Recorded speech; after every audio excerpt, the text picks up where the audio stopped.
and Lisa Tartino. I like Lisa! it, John. Wow, Hey. look at Harmony doing some promo for us. What a guy. It's getting Love kind that of guy. fancy. Getting kind of fancy here, right? Yeah, I love Is it. is the voice coming through choppy for anybody else, or is it just me? Whose voice? Everybody's voice. I think your internet is being problematic for sure. I'm having difficulty. Am I coming through Actually, choppy? Carl sounds good himself. He sounds good. Okay, Yeah, good. cool. All right. Well, welcome everybody. We are streaming, we are recording, and we are officially live. Welcome to a very special edition of the BeatCancer.Org Ask a Holistic Cancer Coach weekly call. The date is the 19th of June. The year is more than halfway through. How crazy. Um, More people are coming in, joining us. Quick caveat for everyone listening and tuned in. Here in the East Coast, we are having some extreme inclement weather. So if there is an occasional break in someone's voice or interruption, please do bear with us. We have five hosts on the call, so if someone loses power, someone else will be able to back them up. So I'm Zachariah Frank, COO of BeatCancer.Org. I am joined by some wonderful co-hosts like Carl, CEO of BeatCancer.Org. Please say hi, Carl. Oh, you got a hand raising already. Chat. Yeah. Please do hold your hands for now as we do some introductions, and we'll make sure that everyone is addressed accordingly. Um, why is this a special call tonight? Well, beyond the reason why our calls are always special, tonight we are having our very first collaborative call with the leadership team of the Annie Appleseed Project, which we're going to learn all about. The Annie Appleseed Project and BeatCancer.Org have a very long history of relation and working together, going all the way back to Susan's time. So we are super excited to have multiple individuals from the team spending time with us tonight. And this is going to be an ongoing thing. So from here on out, as you may have learned in our email announcements, the third Thursday of every month is going to be an Annie Appleseed Project and BeatCancer.Org collaborative community call. Not that the Annie Appleseed crew isn't welcome some other weeks as well. Please do come out as much as you're as much as you'd like. But it's going to be extra special every third Thursday. With that said, in order to keep the call quality for everybody, please do keep your microphones muted unless you are otherwise speaking. Co-hosts, of course, you're fine. Jump in as you need. This way we can limit background noise. Chats are welcome. Comments, questions, celebrations in the chat at any time. You are welcome to use the raise your hand feature. We're probably going to do a little special presentation, special back and forth with the crew of Annie Appleseed to begin, and then we'll field questions at the end. So I am going to go ahead and lower that hand, Craig, at the moment, but you can put a comment in the chat if you'd like, and then we'll get to more participation at the end. Thank you very much for your patience on that. That said, nothing that we say on these calls is ever intended to be taken as explicit medical advice. Always do your due diligence, and your health is your responsibility. Any other housekeeping you can think of, Carl?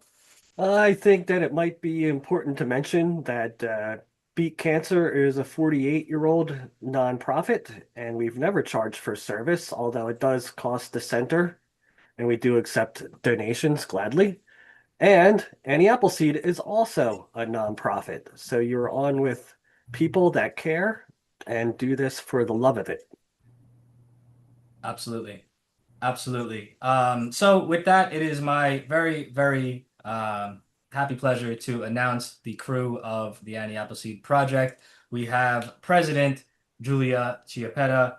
We have it's co-president, right? It's president and co-president or co-presidents, Joanna Gatto and Vice President John Malanka. Welcome, crew, to the call. Thank you. Hi, everybody. Awesome, awesome. Thank you. So yeah, any opening words you'd like to say before, again, we're just having fun here. We're having a Good to be. chat here. Has any of your audience? I know Lisa experienced the Appleseed or Annie Appleseed Project before. Great question. Raise your hands. Anyone on Hands? the call? Who's been to an Annie Appleseed conference? Or if you're not on the cam, Besides you guys. yeah. More than one, more than two, more All than right. three. Oh, All right. We got a couple hands going. Awesome. Thank you. I see you, Jackie. I see you, Lisa. Amazing. So with that, let's just kind of get right down to it. Please, whoever would like to field the question, tell us where it all began. Where did the Annie Appleseed project come from? Who's Annie? And kind of what's the mission behind the organization? go. I think Well, go for it, Julie. Yeah. I'll take Yeah. that one since I've known her the longest. So our founder, Ann Fonfa, started the website, the Annie Appleseed Project, 25 years ago when she started doing research for her own healing platform when she was dealing with breast cancer and what found out after her first chemo treatment that she was chemically sensitive, and so she had to seek alternative therapies to get well, and thus birthed the Annie Appleseed Project. And she started collecting information and posting it on a website that she started on her own, and started posting and attending conferences and watching videos. And this was 25 years ago. And it is now 25 years later. We have the three J's, myself, Julia, Joanna Gatto, and John Blanca. And we are all health advocates who have been in this lane for a very long time. And we are focused on the mission and the movement of the Appleseed Project's Cancer Wellness Revolution, which is our new focus and view. And we have several boards. We have a board of directors. We have a board of global partners, which are doctors and practitioners around the globe. We have a full-scale medical board that was just formed, and we have our ambassadors and Lisa Tarantino, who is a good friend of the Annie Appleseed Project and actually came through our program and got education and information for her own healing platform, is now a very good friend of ours, and we're neighbors, so we get to see each other. So if you go on our website, you will see all of those particular groups of people, as well as our conference videos from 2025. All of our speaker videos are there. Joanna has created a donor deck and a story deck for us. Our story deck encompasses the very beginning, when Anne first started, up to today, and what our vision and mission has been. We've been aligned with Beat Cancer for many years because Susan, their founder, came to several of our early conferences and was just amazing in her approach and her presentation. And so it's really an honor for us to be aligned with Beat Cancer on this call. I That's love it. awesome. I got a question.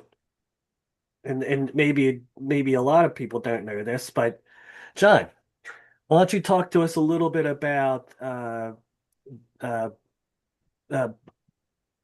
how Anne Brandt and Anne Fafa got together and the merging of Best Answers for Cancer with Annie Appleseed and what's going on now. Yep. And then I put in the chat the link to the Annie Appleseed Project's website. Oh, perfect. Thank you. Um, Many of the coaches, have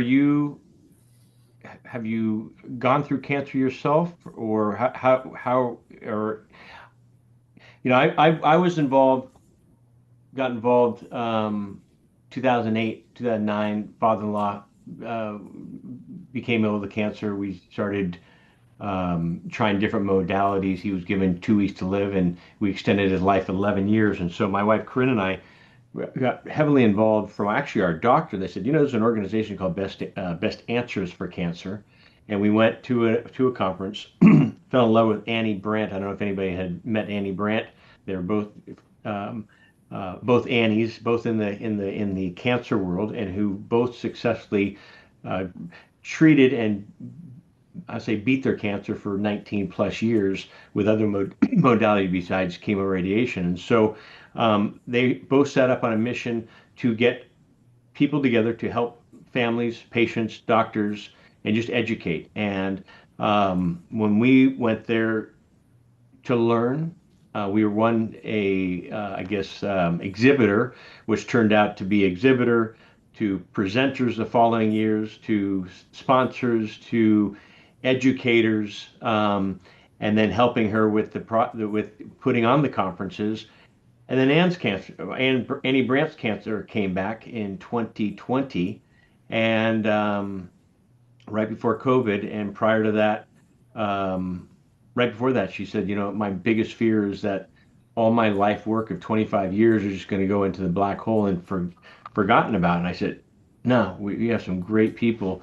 And so Julia and I took over that organization.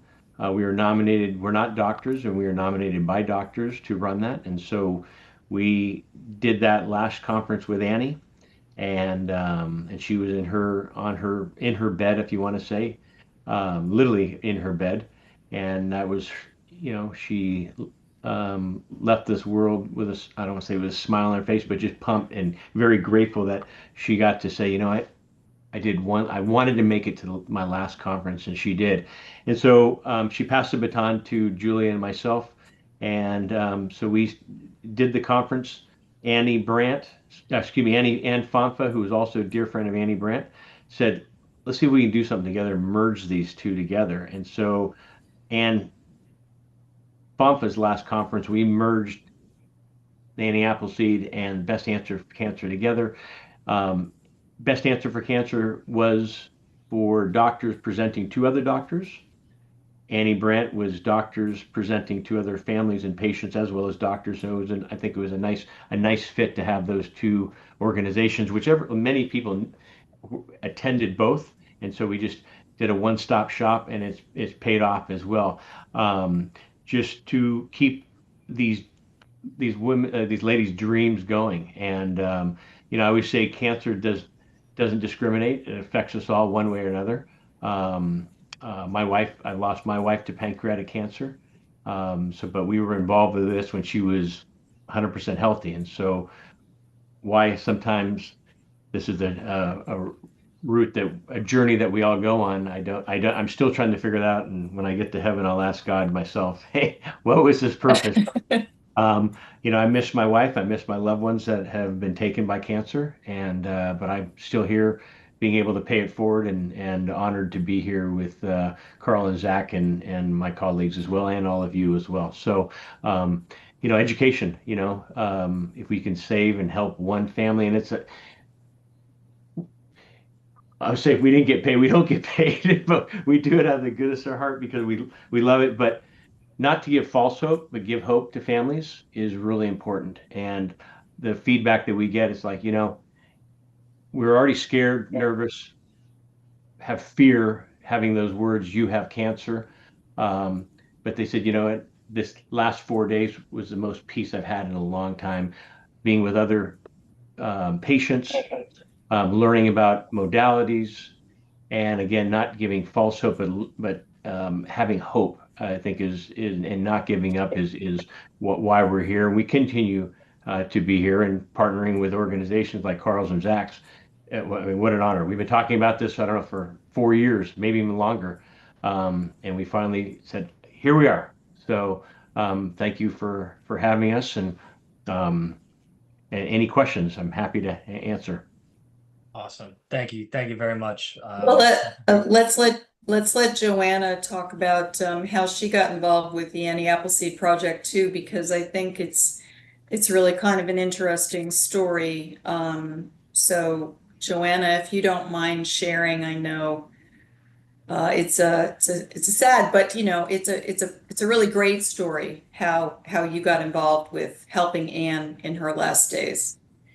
Yeah, so I was diagnosed with breast cancer in July of 2021, and I did not feel comfortable going the conventional route. I didn't want to do chemo or radiation or even surgery. I was reading about how surgeries could spread cancer, and I know some people who did do chemotherapy and it didn't really go so well for them. So I was very reluctant, and I was up in New Jersey and I decided to go down to Florida.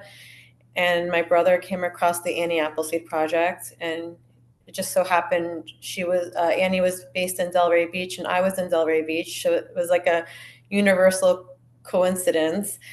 And I reached out to Anne, and she didn't answer me the first time around, but then I saw her in some Facebook groups, and I said, "Hey, I'm trying to get a hold of you. I'm in Delray," and she invited me to go on a walk with her. So we went on a walk together, and we would just talk about our cancer journeys and how she survived 35 years on just holistic modalities. And it was the hope I needed. If she can do it, I can do it too. So I really looked up to her, not just because she was also a cancer thriver, but because she lived a long life with cancer. And it kind of made the fear of it go away. It was more of like, well, I don't have to. I was so obsessed at that point with like trying to get rid of the cancer and be cancer free. But I realized that I can live a good, long, happy, healthy life with cancer. And it changed my perspective. So, and I was with Annie until her final moments. And that's how I got involved in the Annie Appleseed Project through Annie, and then through meeting Julia. Amazing. Thanks, Joanna.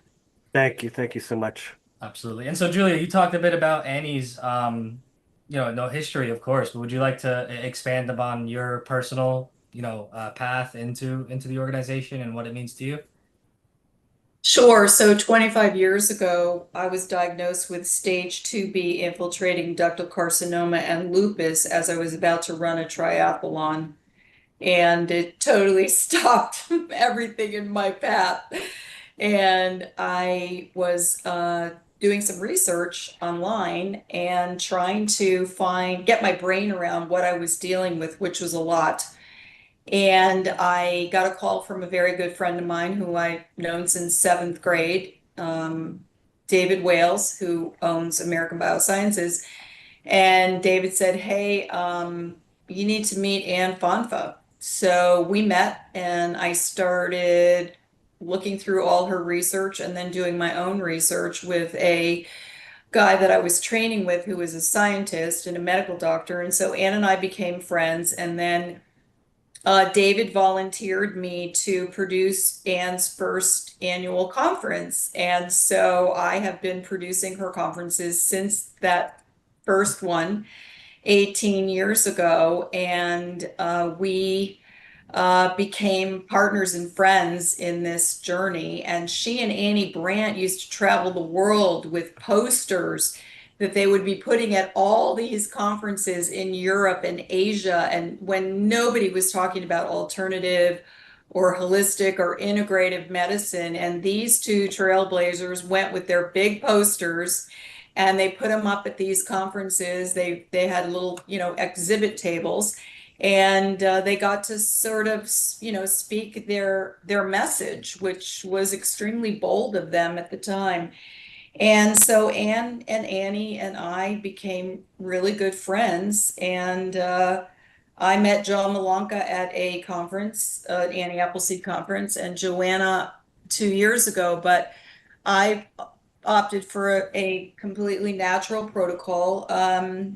It was just my choice. I prayed about it. I had a peace about it. I did 6 months of research before I really made a decision to move, because I learned that, it took about 5 to 10 years for that cancer to grow. And I had some time to breathe and pray and make my own decisions. And it's not one thing, it's been 20 years over 25 years, 20 things over 25 years. And like all of us on this call who've been touched with cancer or any other disease, it's ongoing. You got to be the boss of your body, and it's ongoing. And so Joanna and John and I are all we're giving back, and we're trying to continue to be the roof of the house and bring everybody into all the rooms of education and advocacy and love and our movement and our revolution to present clinical,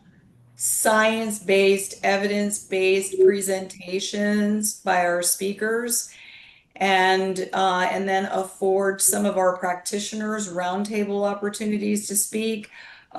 consults. Our phones do not stop ringing.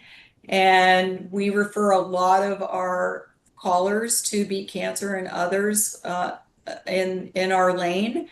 And we host this annual conference. It's all strictly donations. And we bring everybody together so that those with active cancer, we have 50 scholarships for those with active cancer to come for free. We have their hotel rooms and their registration paid for. Nobody else is doing what we do on that level with in terms of an annual conference. But that is the foundation of what Annie Appleseed was created for: education, advocacy, and being able to have people come to our conference that would not necessarily be able to, and be able to have lunch and sit in the hallway or by the pool at the hotel with a doctor or a practitioner that they would never necessarily meet, and have this big festival of loving on one another and eating really great food and teaching everyone what the Annie Appleseed experience is. It's a circle of balance of teaching and eating and lifestyle information, and showcasing all of our speakers and our great exhibitors and partners. So that's sort of it in a nutshell. I love it. Global attendance as well. And Yes, global attendance. Julia mentioned, sitting down for lunch, but all the food is from Julia's recipes, healthy, green, vegan. What am I missing there? But the water, Plant-based. the types of water, Delicious. the air, what's that? Delicious. Delicious. You are delicious. It is. But it's funny. The repeat attendees look forward to not only seeing everybody it's almost become a family reunion, but the water that's served.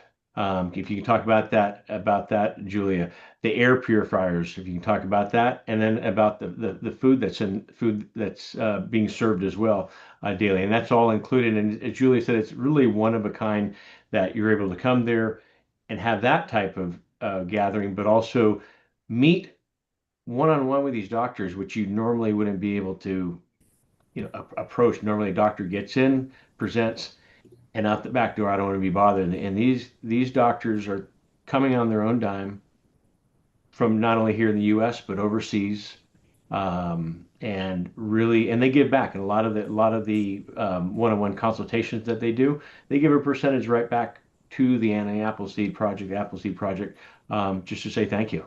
And so it's a nice organization, because I've been with other organizations. Doctors are like, you want me to come? Here X amount of money. And these doctors that come in and speak, nope, I am volunteering my time for you and your organization and your attendees as well. So they also have that giving back chip in their body of helping others. Love it. Yeah.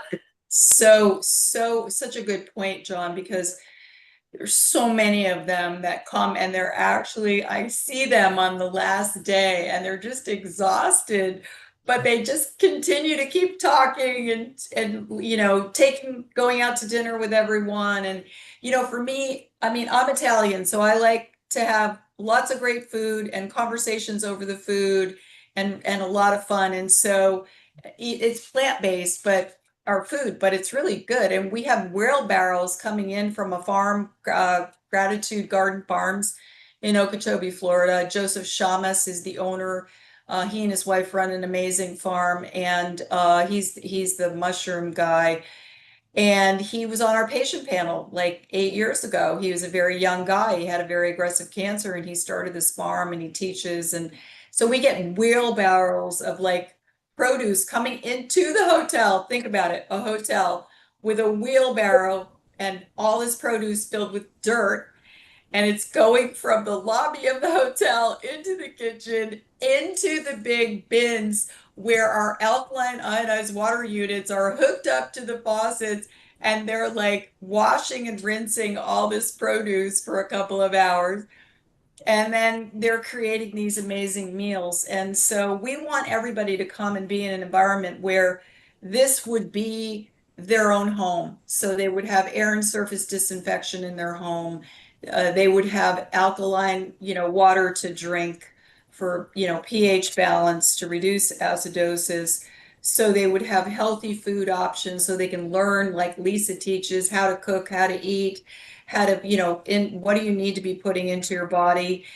And then we have a room for meditation and prayer. We have some amazing vendors that we've known and many new ones where you have lots of products and services. And we have a treatment room. So we have a room where you can go and get like a mini reflexology or acupuncture, or massage, or lymphatic drain, or sit in one of Relaxana saunas, or, the list goes on. I mean, we just, so it's really cool. And no one, not one other conference does what we do. And we say that with confidence. And we also have our panels. And so with our relationship with building the bridge between the doctors and the patients with Best Answers for Cancer, which John and I cultivated for a couple of years, a lot of these doctors, they're not used to sitting and talking to people at conferences. It's awkward for them, right? And now they're like, oh my gosh, this is so much fun. I can't believe how savvy your audience is. Your audience is so knowledgeable. They know what they need to ask. They know what they're thinking about. They're sharing what they've done, some things we've never even heard of. And we're just really, really excited. And so we created the Best Answer for Cancer board, essentially panel this year to ask any question. And so like Doctors Goodyear and Doctors Winklers and Devlin and Keneally, these are all doctors that John and I worked with for years. And so now we built that bridge and everybody walked over it. And now it's a beautiful, beautiful thing because Anne Fonfa's one main objective was everything has to be patient perspective. And that was her life work. Patient perspective always. And so, as we all know that have been through very bad experiences in a doctor's office, that's not always the case. So, that's what we do. And we're just so excited. I mean, this is just like so exciting for me to be on this call with everybody. We're so excited to have you here. It's a long time coming. It really is. Thank you, everyone who just, shared your story and took us through what it's like to be at the conference, and for those who haven't yet had the privilege to attend, I mean, everything that they're saying, as fantastic as it sounds, it's better in real life. I mean, the attention to detail and the professionalism and execution and in planning and how seamless of an experience it is. It truly does stand out in the world of conferences. This is not some slap together in a couple months thing. I mean, this is any Appleseed project. Like, this is what they do, and they do it well. And if you listen to what they've just said, think about what they just said. They're paying attention to curate the experience in all ways and making sure that every bit of it is healthy for the participants. The food is selected. They're not just choosing the items off of the menu of the host hotel. They're inputting their own ingredients and recipes to the meal. I mean, that's about like I don't know anyone that does that. That's above and beyond. That you know how many logistics are in that? You had to get the fresh produce and arrange transportation, etc. I mean, that's a big deal. The water. They get the hotel to hook up one of the vendors' water machines to provide clean drinking water in the canteens or wherever else throughout the lunch and throughout the conference rooms, etc. That's a lot more logistics than just taken from the tap from the kitchen in the hotel. They have the air machines running all over the place, cleaning and curating the air that the participants get to breathe. And by that way, they're leading the example for what it really means to be living healthy and well in our day-to-day lives. These are things that we can be doing, each and every one of us, for ourselves as, in our own homes when we go home. But I think more important than any of these curations, even though they are entirely important, food, water, air. is how they curate the experience of what's going into your mind. Because they take great, great care and caution in vetting the vendors, the speakers, the doctors providing treatment. And so I'd really like to hear, whoever would like to field it, kind of what the process is of figuring out who is qualified and who is trustworthy and what who deserves to be at the Anti-Opposite Project informing the public. Can you take us through what the Yeah, yeah. qualifications are like? I'd like to add one more thing before you get started, John. Not only does this all happen, but they handle it with grace. I mean, there's a million things that go wrong every minute during a conference, and you'd never know it because they're walking around with smiles on their faces. They're handling all the issues without anybody being aware that there's an issue. So that's commendable for sure. Oh, we know there's an issue. Thank you. But you don't Thank let you. anybody else know. Just just just picture a family. Yeah. Yeah. Brothers and You know, sisters. I beat John up every conference. No. Well, it's all And behind the we scenes and we don't and see we it, don't so talk that's for six that's minutes good. afterwards. No. Well, No, but we have a board that kind of vets or helps us vet our speakers. And then before that, it was really John and I, because we knew a lot of the speakers. But now we have our ambassadors, our global partners, and our boards that help us.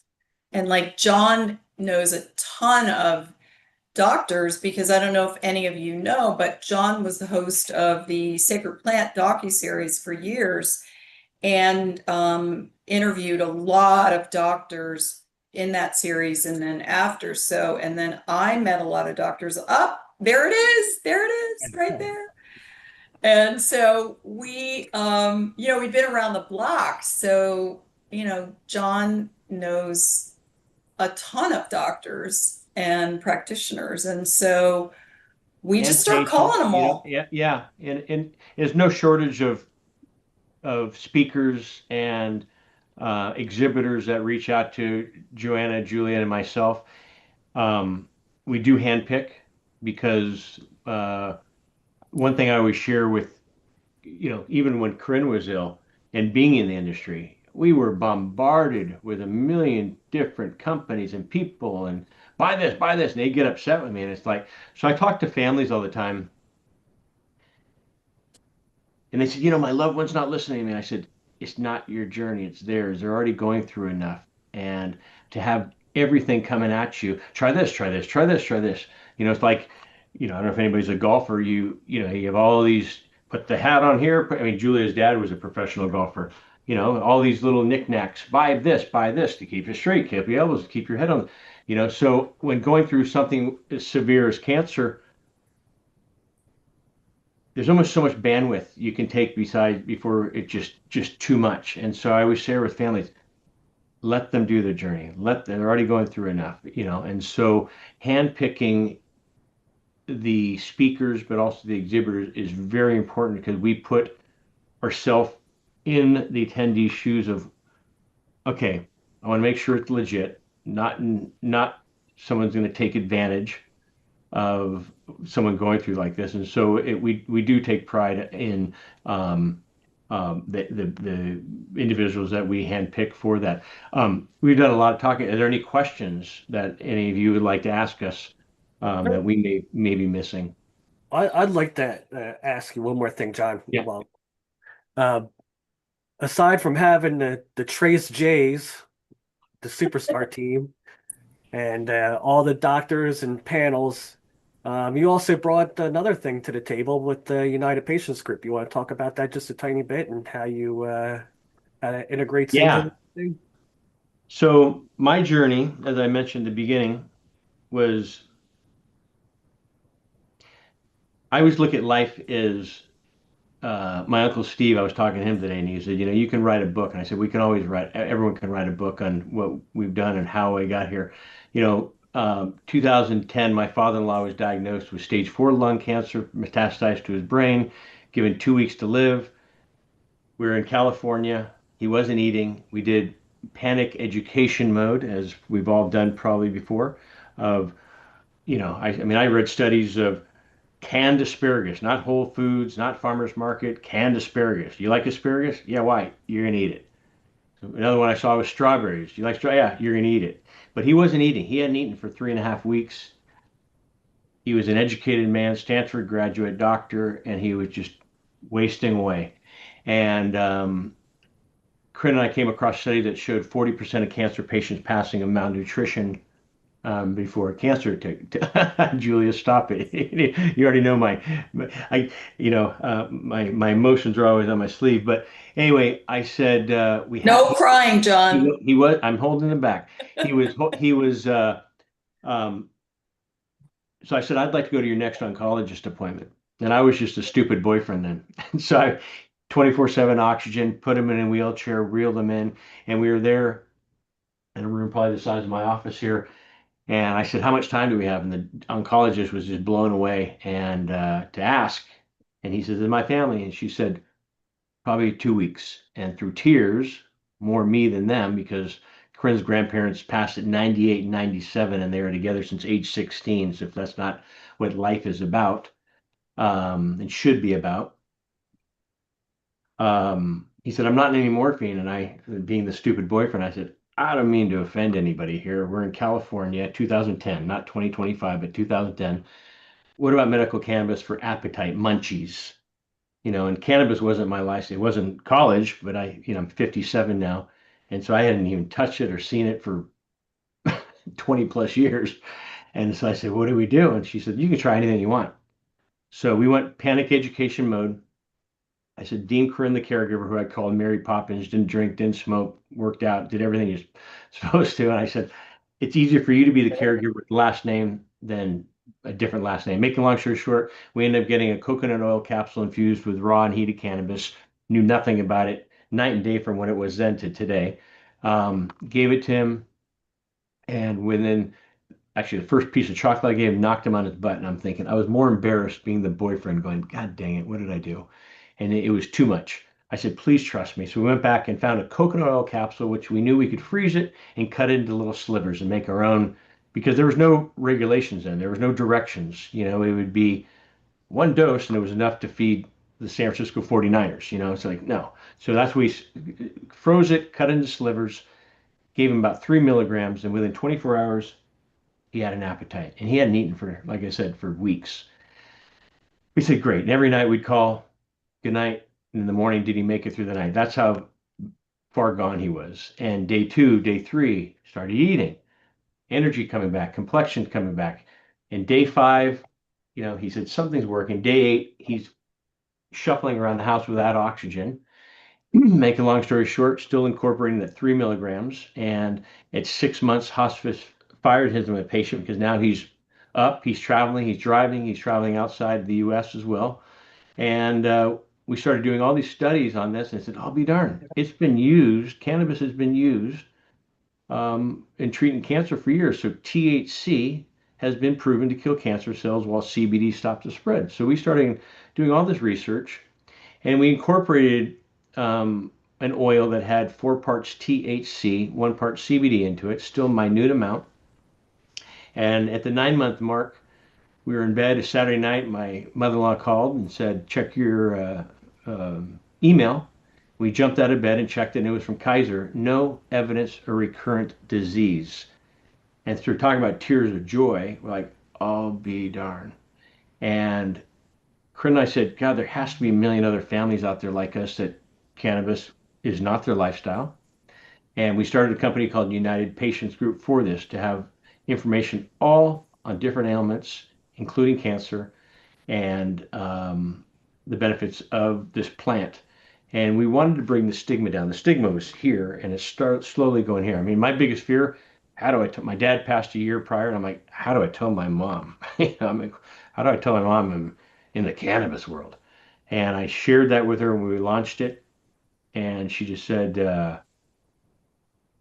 "Your father would be proud." And just to have that was incredible, knowing that Corinne's father got to live an extra 11 years. We traveled the world educating.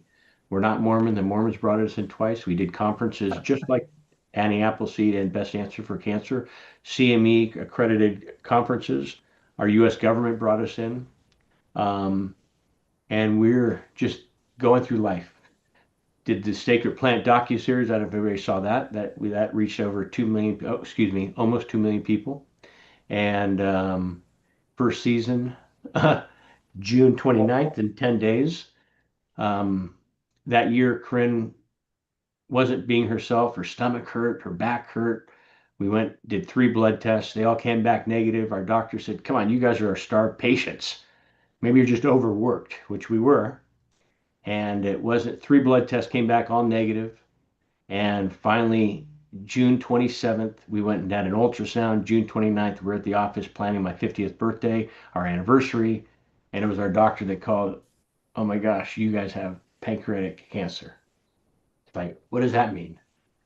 And so we did not stop.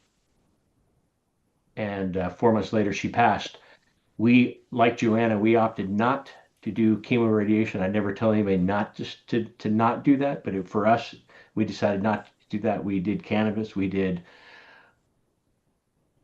ozone. I consulted with doctors all around the world: Australia, New Zealand, Italy, UK, Spain, Israel, Canada, Mexico, Central America, America. And, but 4 months later, she passed. I wouldn't change anything except take every one of my organs to give her, which the doctor would not do. I asked to do that. But the community of Best Answer for Cancer, the community for the Annie Appleseed Project, and the community for the Sacred Plant is why I'm still here. It brought us all together, and it's real life. And that's why I said cancer doesn't discriminate. And I wish she was here, but I thank you all for the support and love. I mean, I had more support and love from complete strangers than I did sometimes with friends, and I hear that happens quite a bit. A lot of people don't know what to say, and I tell everybody, just call them up, thinking about you. Really beautiful story, So what? John. We had a couple follow-up questions for you while you Yeah. were speaking. Someone asked if, same person, 3 questions. If there are any speakers on cannabis at the conference. Also, they're curious about the administration of THC/CBD oil by suppository method. And then they wanted to know what the name of I imagine the cannabis company you're in reference Excuse to. me. So the company that Corinne and I started is called United Patients Group. United Patients Group. We do have speakers that do come to the conferences, and we like to switch them up, the different types of topics every year, so it's not just the same speaker speaking on it. So, Corinne and I had spoken when she was 100% healthy, accredited course. We did breakout sessions. We have had a couple of doctors, Dr. Alan Frankel, which is a dear friend, and unfortunately he lost his battle to cancer as well. What was the other question, Zach? I'm sorry. We've had a couple of doctors over the last 4 or 5 years touch upon medical cannabis.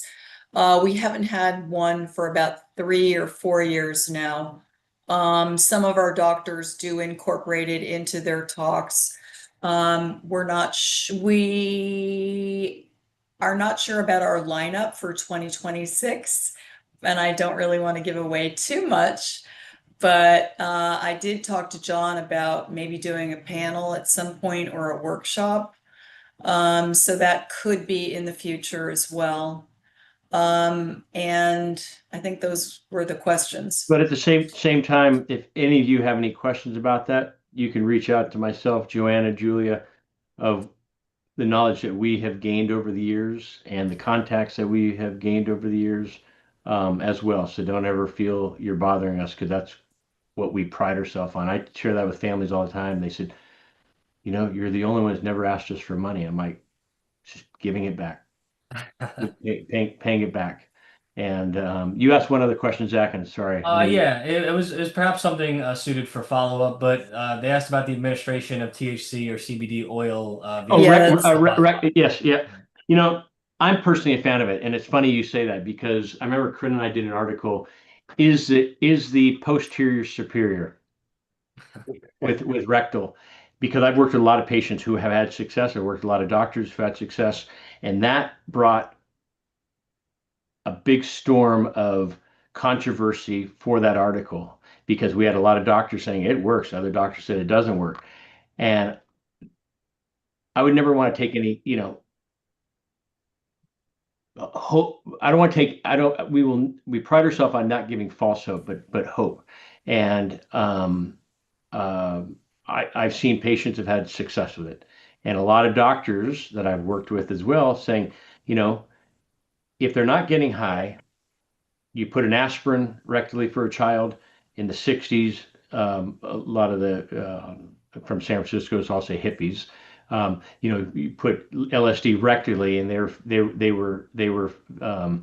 they would get high that way. Why isn't cannabis passing the blood-brain barrier, the oil-based? And so, I'm not a doctor, but I have had patients had success with that as well in treating their cancers.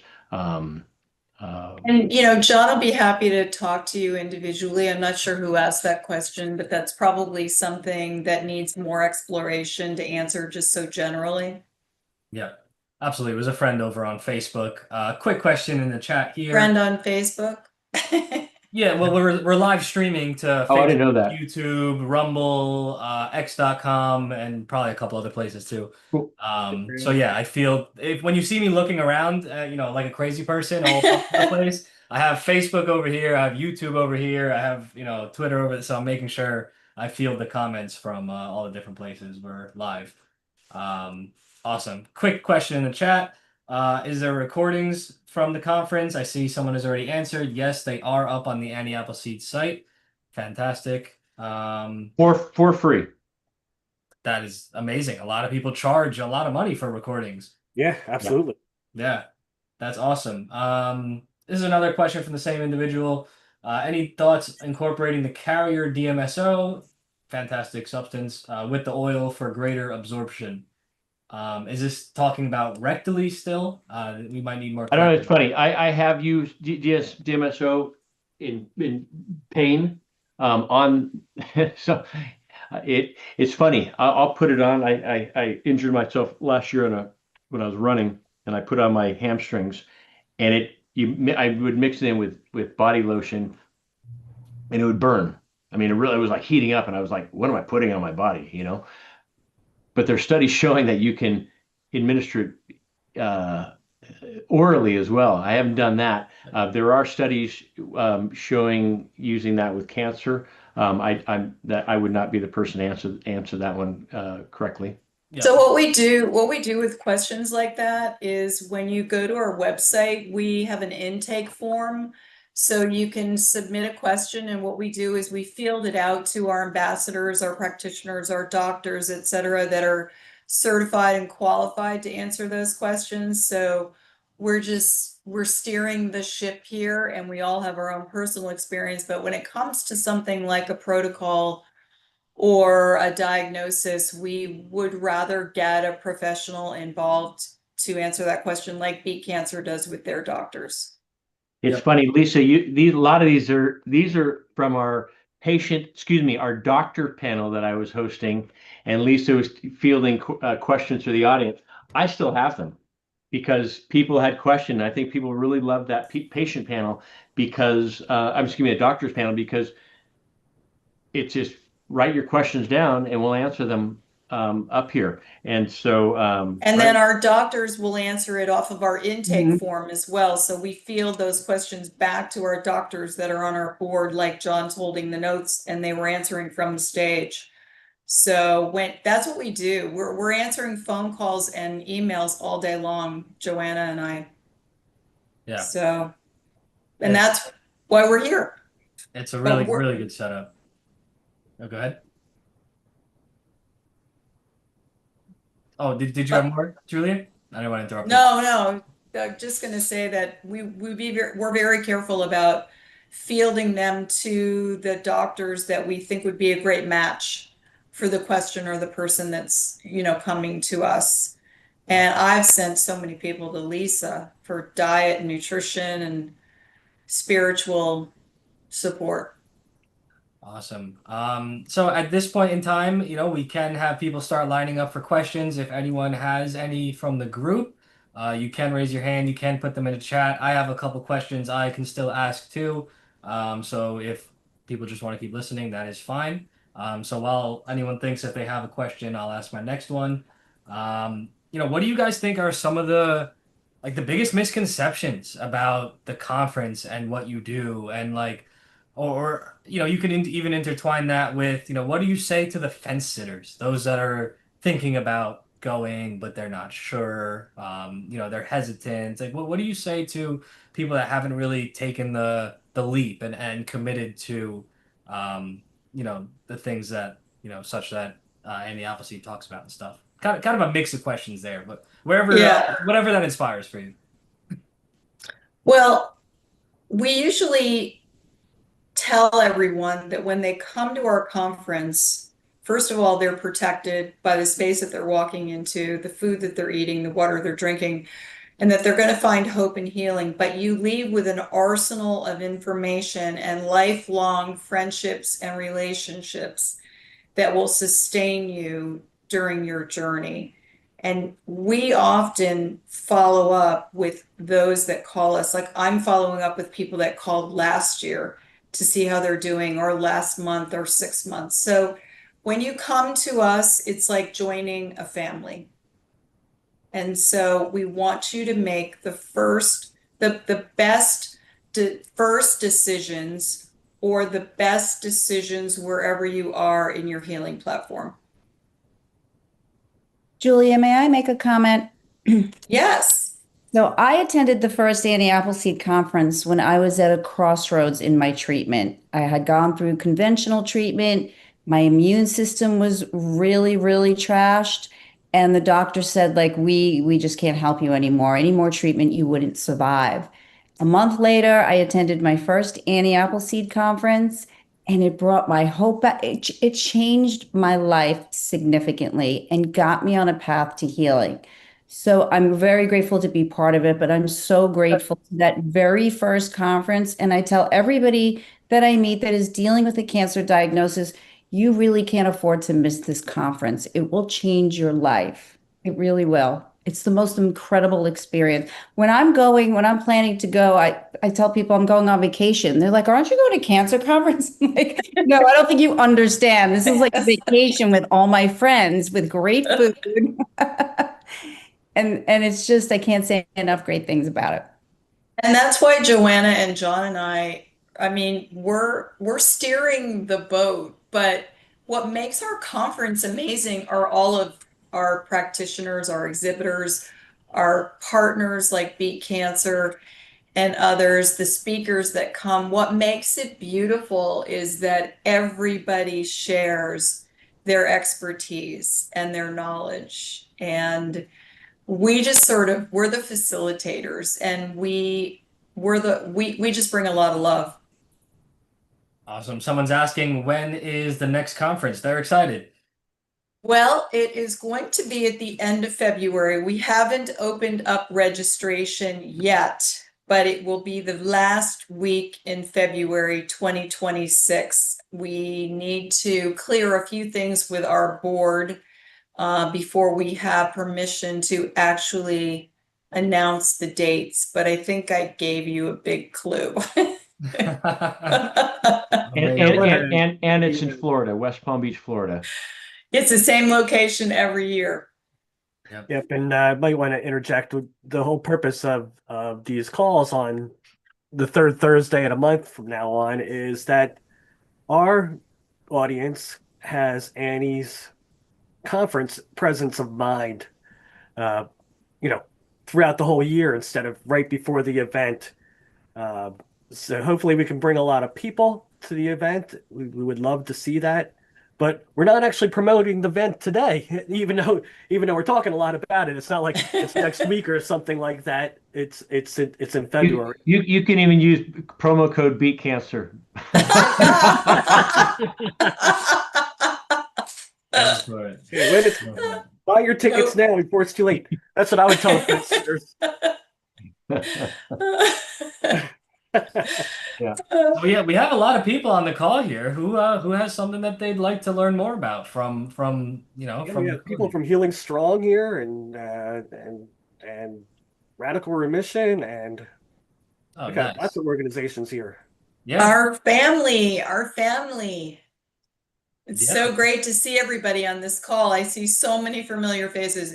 It's just so heartwarming for us, honestly. You know, we're the future, all of us here on this call, every single one of us, because turbo cancers are here to stay. I said it in my opening statement at the conference.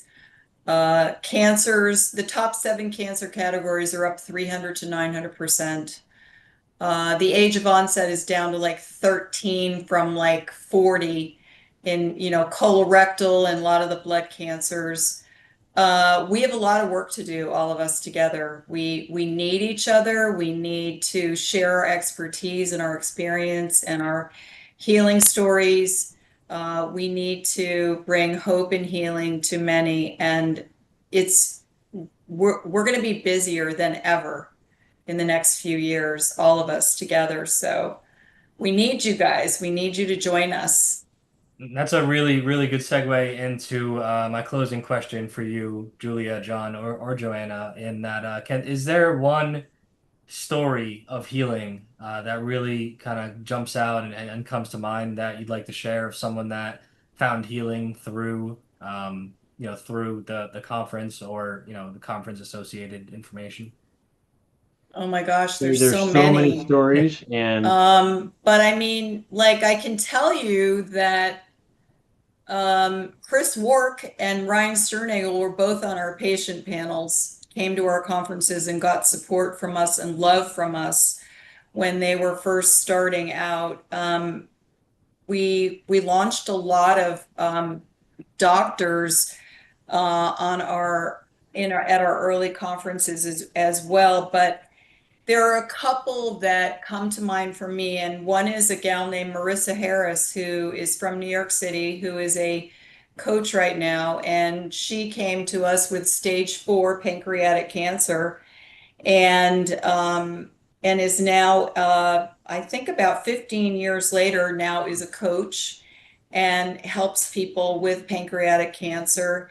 And then Janine Walston, who came to us about 12 years ago with multiple brain cancers and has an incredible story and is still our friend, and we love her, and she's out on the West Coast, and she does amazing work with encouraging people as well. And Joseph Shamas, who I mentioned, who was a young guy who is the farmer that I mentioned. I mean, there have been so many. It's hard to just say one. Now that I've said that we were gonna close, we have everyone trying to get their last minute questions in. So how's the crew doing on time? We can wait till the great. next Keep session. it going. Keep it going. Let's keep it Yeah, going. keep it going. Keep the party going. All right. First up is from our friend Ron.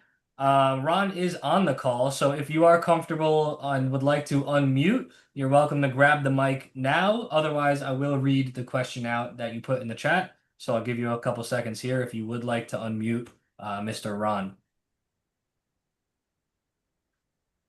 Going once. Read it out. Read it out. I'm going to read it out. So from ASCO and the latest current knowledge, do you see a promise of a cure, in parenthesis, not treatment, for CLL/SLL? I wouldn't really know how to answer that question. I wasn't at ASCO, but one of our doctors, Dr. Nathan Goodyear, was, and he did a bunch of podcasts on Instagram about some things that he learned and heard there. We would have to get back to you on that. We haven't heard anything. I don't think. Joanna or John, have you heard anything? No, and that's No. the part Julia, that frustrates me. Go on. Julia, can you tell them where to find that form on your site again to fill out so that they can be sent to a doctor of your choice? Sure, Joanna. Yeah, so if you go on our website, there's the contact us right there. And if you click on that, there'll be a patient intake form right below there asking for all your details. As you can see, thank you, John, or Zach, for showing this. And then you just submit it, and it'll go to our email, and we'll review it. And then either Julia or I will get in touch with you. And once we assess who we think would be the best fit, we will connect you to that practitioner.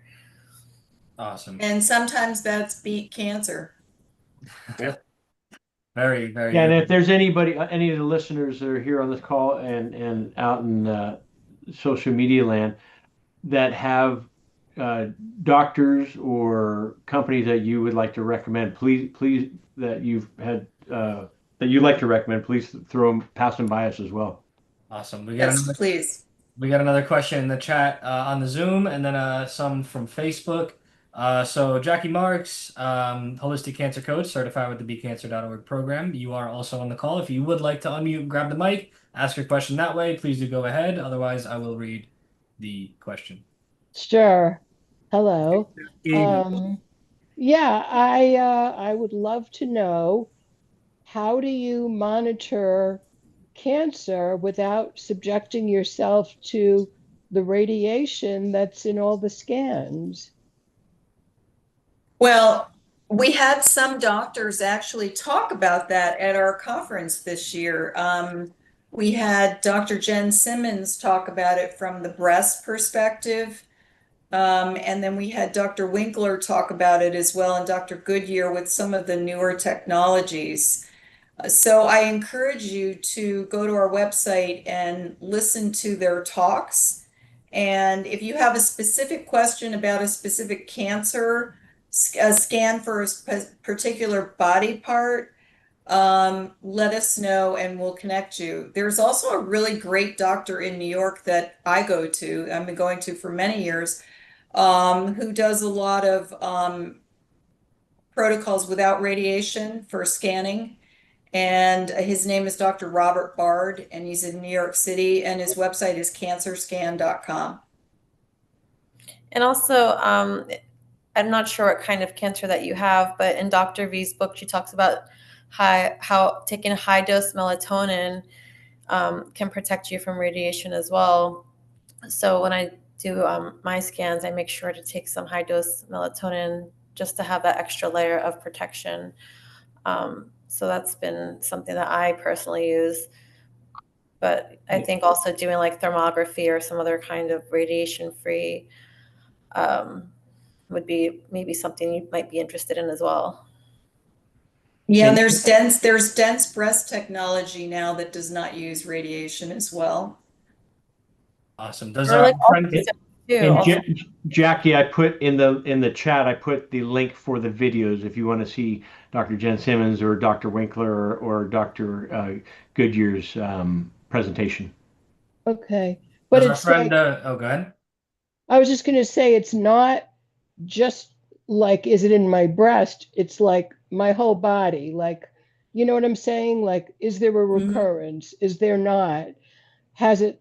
That's what I'm referring to. Yep. There's several blood tests now, and who was the gene group that analyzes the genes through the I wouldn't personally. Yeah, well, we can talk about the blood. I mean, we can send you some information on that, but like for instance, when I go for my scan for my breast cancer, Jackie, at Dr. Bard's office, and Dr. Bard actually does the scan for me. So I'm looking at the screen in 4D or 3D and ultrasound and he's actually showing it to me as he's doing it. It's not a technician and then you're waiting for the doctor to call. And then he will scan my liver, my pancreas, my kidneys, my spleen, my aorta, whatever body part I want to sort of look at, my thyroid. So, and that's really kind of exciting. But like there are blood tests now that are out there. And Dr. Strout, who is one of our speakers, talks about that. And she has some great labs that she works with to do a lot of blood testing that'll reveal a lot of information. Tracy Stroup, Stroup. Do you mind putting the two doctors' websites in the chat or their names? Yeah, sure. Okay. Zach, do you want Dr. Robert Bard and Dr. Tracy Stroup? And Dr. Straup's video is on our website, the AnnieAppleseedProject.org. Okay. Thank you. Sure. Awesome. I think our friend Harmon has probably a follow-up to that, perhaps with some additional information. Please go ahead. Great, thanks, Zach. I know we started with scans, and everything that you've all shared is I would agree with 100%.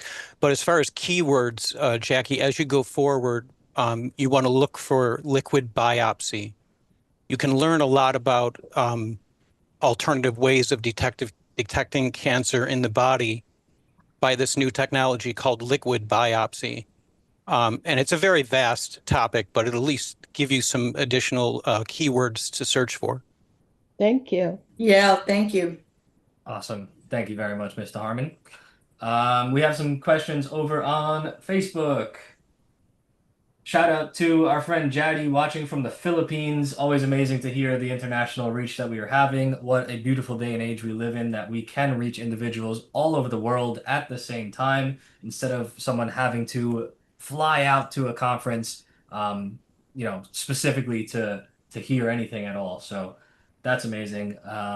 Anyone else who's listening, please do let us know where you're from. Always great to know where we're reaching in the chat or in the comments. And so someone asked, question, what about the use of AI in relation to all things cancer? Yeah, I mean, that's not really a specific question for this panel. I mean, the use of AI is great in anything. We're using AI right now on this call.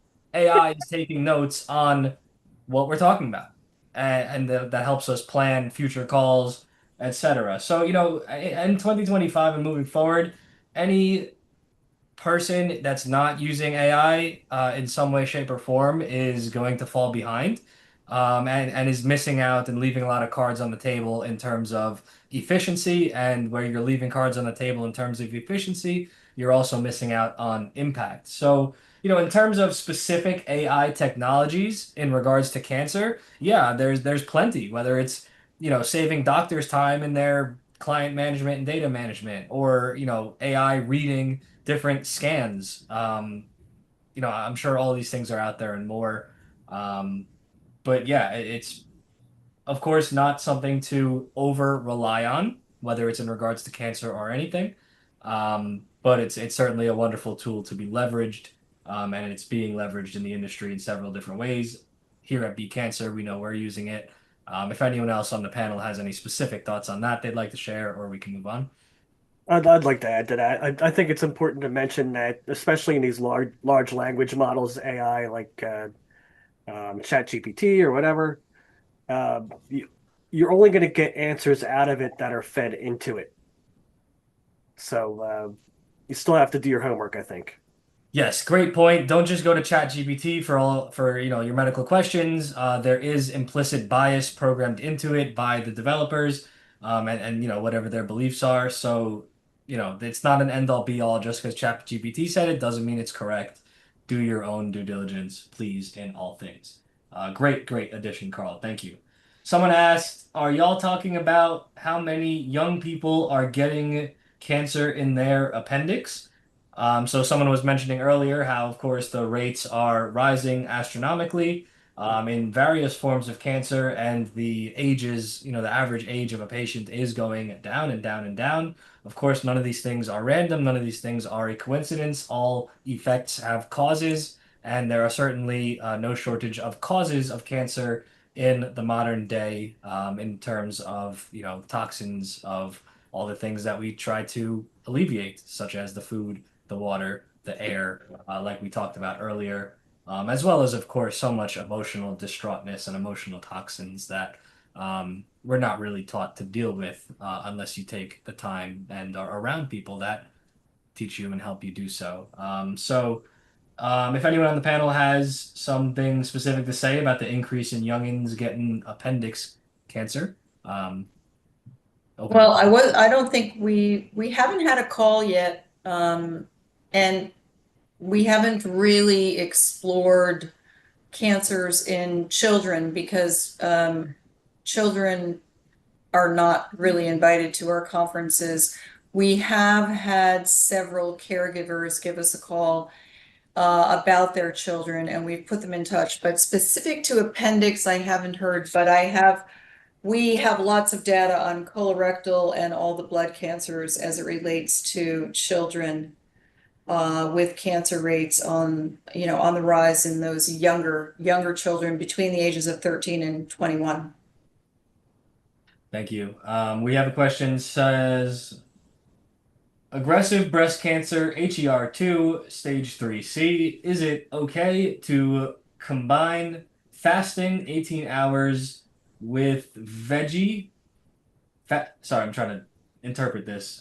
Is it okay to combine fasting 18 hours veggie intermediate eating within 5 hour period strictly?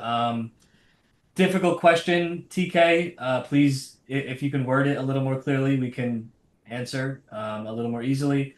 Yeah, I think it's a little too specific as well. Yeah. And also I would refer that to somebody like Lisa Tarantino, who is a nutritionist and who has done protocols with fasting. I mean, I personally fast quite a bit, but I think we would need a little more detail, and I think Lisa would be the perfect person to be able to guide you in that way because that is her specialty. Yep, they followed up. Everything was looking good for 3 to 4 months. Now it looks like it's going to my wife's liver. So we're considering doing a combination with chemo. What is your recommendation? Of course, TK, we're happy to help, but this is a specific circumstance question that would require, most appropriately, a full intake form so we can know the whole person that we're working with, of course, because there is no one size fits all circumstance or situation. So, like Julia recommended, we have several holistic cancer coaches here at BeatCancer, here on this call right now. Lisa Tarantino, Maya Saman, Jackie Marks, Marinette, Deborah, etc. Yvonne. I mean, we have so many and several in training as well. Aaron. So if you do want to get in contact, please, you can visit our website. I'll put it in the Facebook chat that has our directory of coaches. Or of course, you can email us. I'll put our email there, and we can point you towards one that might suit your needs as well.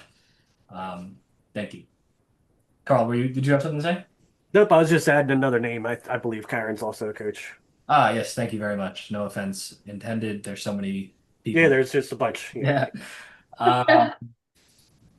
So someone said, oh, this is our favorite question. How many have looked at ivermectin and fenbendazole?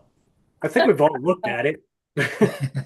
How many are taking it? That's what you should ask. So, no, I mean, well, Jane McClelland is one of our global partners, and Jane McClelland wrote the book on off labels.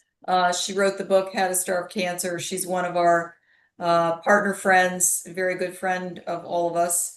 And she does consults, and she'd be happy to speak with you, but you would need to provide a full intake with her. She would then contact one of the doctors in her circle that she works with. She trains doctors, and she also collabs with doctors. So it's not an easy question to answer because it's like anything else. It's like, why am I taking, CoQ10? Why am I taking nattokinase? Why am I taking curcumin? It starts with diagnostics. First, you have to assess and figure out what your body needs, what you want to achieve. And then there's dosing. So each person's body is different, their body weight is different, their diagnosis is different. So yes, off labels are widely used, and I believe in them. I've been taking ivermectin and hydroxy for many years, 20 plus years, for my various issues, but I talk to a doctor quarterly and look at what's going on in my body. So it's a difficult question to answer, but we've had many presentations on topic as well with some of our doctors that can help you. Yeah, And I just want to say also on that, like, you really need to work with someone who can test your blood and your liver enzymes, because I blindly did the fenbendazole protocol because I heard it was, really effective, and I ended up in the hospital because my liver enzymes were in like the thousands. and they told me I was going to die of liver failure, not from cancer, but from liver failure from taking fenbendazole and not being monitored correctly. So that's something you really want to work with a professional on, so you don't end up, hurting yourself more. Yeah, fantastic addition, Great. Joanna. These repurposed drugs are very touted commonly as like end all be all, oh my God, for everything, for cancer, for this, for that. It's a perfect solution. We found it, but that's very much avoiding the possibility of harsh side effects, or Yeah. consequences, or perhaps long-term damage. It's a pharmaceutical, So again, and at Beat Cancer, we welcome different opinions, and so I'll share mine. That's different from the previous shares. I personally don't trust them. I'm very mistrustful of pharmaceuticals myself personally, and so I wouldn't explore that before I would explore other more natural options. But I recognize that other individuals use it and have fantastic stories. So, um, my point is just don't treat these things as end all be all solutions. There are other things out there as well, and do your due diligence in all things. Um, so that's Good point. Yep. And I have a major tinfoil hat, so you know, going down some of the rabbit holes I'm hearing about the possibility of them changing the formulation and, as it's getting more widely accepted.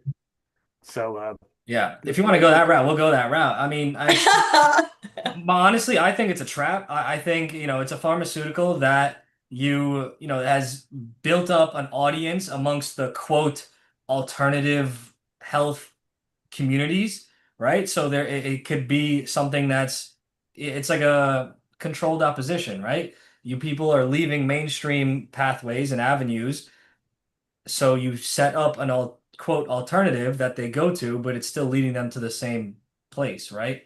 And then of course, yeah, well, what are the side effects? I've heard, I'm not claiming, I've heard claims that, there's fertility issues involved. fertility is also too. Um, and you never know. It's a product with a formula. They can change the formula and put it in the same package. And At, these kind of at things happen. at the same time, I'm not putting it down. I mean, I used it for Lyme's disease and it worked great.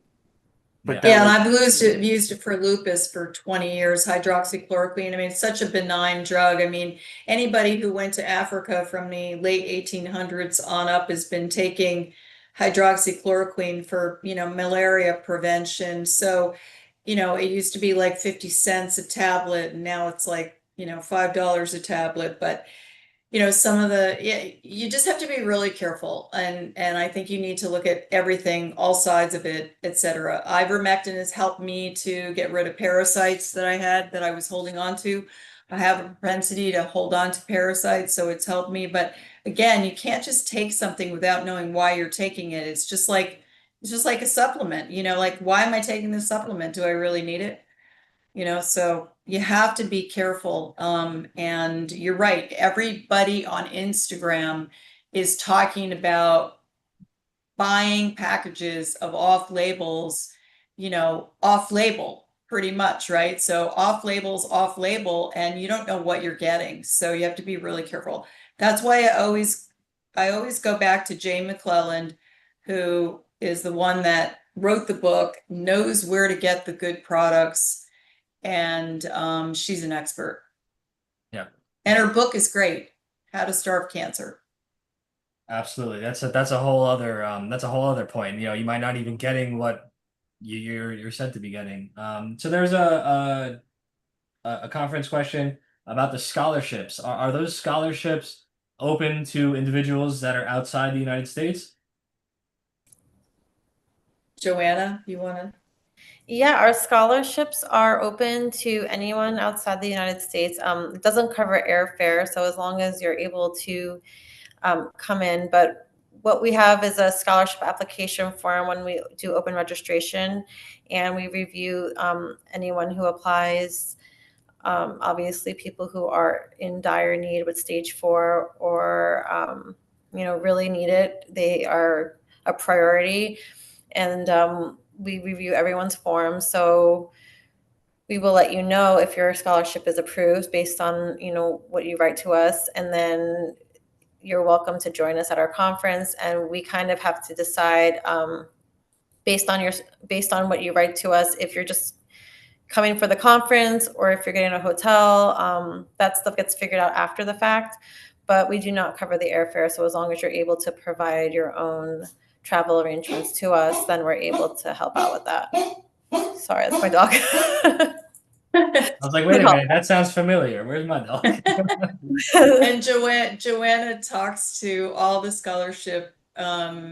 She reviews the applications with me, and then she talks to everybody individually, and she's so loving and warm and kind. And we had several people on a wait list this year, so we had to offer them live stream scholarships. But we love it when we get those scholarship applications, and we have a link of testimonials from all of our scholarships that'll just like get a box of Kleenex. It'll just, they're so heartwarming. Wonderful. You guys see So Annie Appleseed will accept anyone and everyone that has cancer, wherever you are in the world, on the planet. Amazing. Well, it looks like the questions have dried up for the evening. Not that, you're missing out forever. We are going to be gathering here again next month, the third Thursday of that month, and then every month after that. So this was just the first of many, many, many fun times to come. Thank you so much to our panel, Carl, Julie, Joanna, John, Triple J's in the building. Any last words before we end tonight's session? Thank you for bringing us all together. A pleasure to Yes, this has meet been you and, so much fun. bring our powers together to help others. Absolutely. Well, till next time. Next week will be our regularly scheduled Beat Cancer, Ask a Holistic Cancer Coach program. Of course, the Andy Appleseed crew are welcome anytime. But join us next third Thursday of the month to witness the special Andy Appleseed collaboration call. Until then, if you have any questions, as always, you can email support@BeatCancer.org. We've also displayed on the screen the way to get in contact with the Andy Appleseed Project team and submit questions there. Any closing comments, Carl? No, I just thank you again to Annie Appleseed, the Trace Jays. This was awesome. I've been so wanting to have this happen for years, so I'm just happy it's happening. It's so exciting. Thank you so much. And you were all so very inspiring too, by the way. Thank you so much. Awesome job, guys. Awesome. Awesome. Thank you for all our question havers. Thank you for all our participants, all our watchers, all our viewers. Please like the video on whatever social media you're watching on if you're on socials, and we will see you next